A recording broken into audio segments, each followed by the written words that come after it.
Aujourd'hui, nous allons parler de votre traitement. Alors, le traitement, il y a deux parties. Il y a l'activité physique, on va y revenir à un autre moment, et puis il y a les médicaments.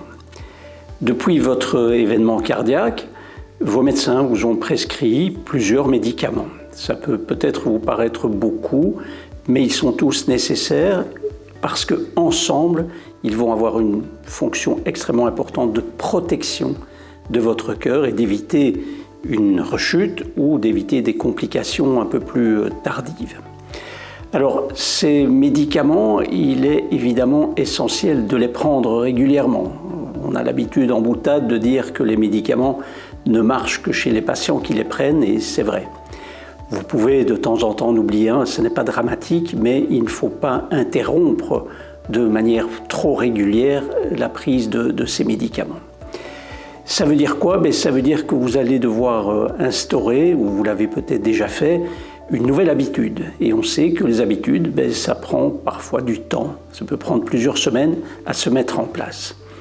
Donc il faut une habitude de prendre régulièrement, vers la même heure, le matin ou le soir, selon ce qu'on vous a recommandé, les différents médicaments que vous devez prendre. Si vous n'y arrivez pas, il y a toute une série de trucs que l'on peut utiliser. Il y a par exemple un pilulier, une petite boîte dans laquelle vous mettez pour la semaine vos médicaments, et vous pouvez acheter ça chez votre pharmacien, il vous conseillera au mieux.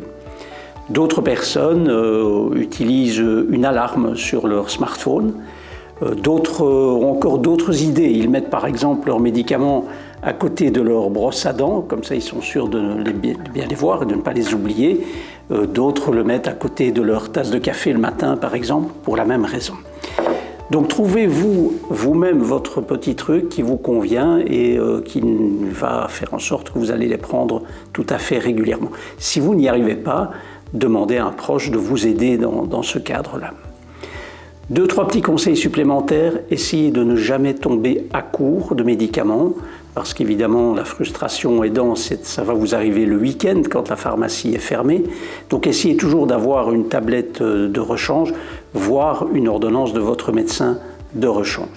La même chose, prévoyez vos médicaments à l'avance si vous partez en week-end ou si vous partez en vacances pour une période un peu plus longue.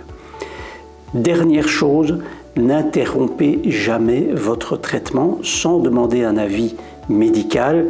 C'est extrêmement important. Il y a des médicaments qu'on ne peut absolument pas arrêter comme ça d'un coup. Et donc, si vous ne supportez pas un médicament, vous avez mal de tête ou quelque chose qui vous ennuie, informez d'abord votre médecin, demandez-lui conseil et il adaptera le traitement en conséquence. Et en prenant tout ça, vous allez réduire de manière extrêmement importante le risque d'un nouvel événement, ce que je vous souhaite.